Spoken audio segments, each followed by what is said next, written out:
My dear friends, imagine a moment when the heavens themselves seemed to pause, when the air grew heavy with divine mystery, and a single act of God's will reshaped the course of a nation.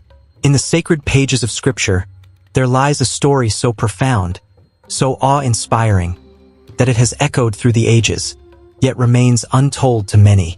It is the tale of an angel, God's most fearsome messenger, who, in a single night, brought judgment upon 70,000 souls in Israel.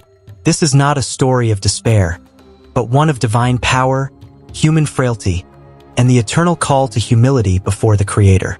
Come, walk with me through this sacred narrative, and let us uncover together the lessons it holds for our hearts today. Beloved, this is a story you have likely never heard in full, a chapter of Scripture that speaks to both the majesty of God and the weight of our choices. Let us begin, not with fear, but with reverence, as we step into the presence of the Almighty. In the book of 2 Samuel, chapter 24, we find King David, a man after God's own heart, standing at a crossroads of faith and pride.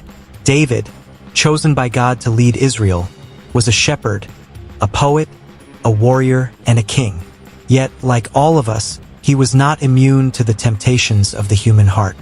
In a moment of hubris, David ordered a census of his people, a count of his fighting men, seeking to measure the strength of his kingdom.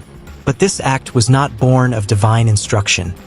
It was a subtle rebellion, a turning away from trust in God's providence to reliance on human might. My brothers and sisters, how often do we, too, seek to number our strengths, to tally our successes, as if God's grace were not enough? David's census was no mere administrative task. It was a gesture of pride, a desire to glory in the size of his army rather than in the power of the Lord who had delivered him from Goliath, from Saul, and from countless foes. The prophet Gad, David's seer, warned him of this misstep, but the king pressed forward, and the seeds of consequence were sown.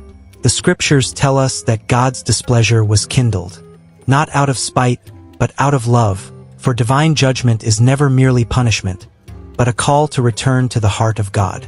Through Gad, God offered David a choice of 3 punishments: 3 years of famine, 3 months of defeat at the hands of enemies, or 3 days of pestilence in the land.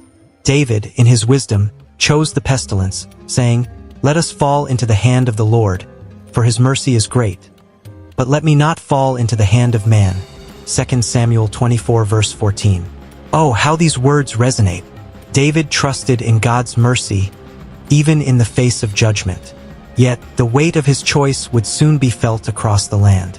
For it was then that God sent his angel, an emissary of divine will, cloaked in mystery and power, to execute the consequence of sin. Let us pause here, my dear friends, to reflect on this angel of death, as some have called it.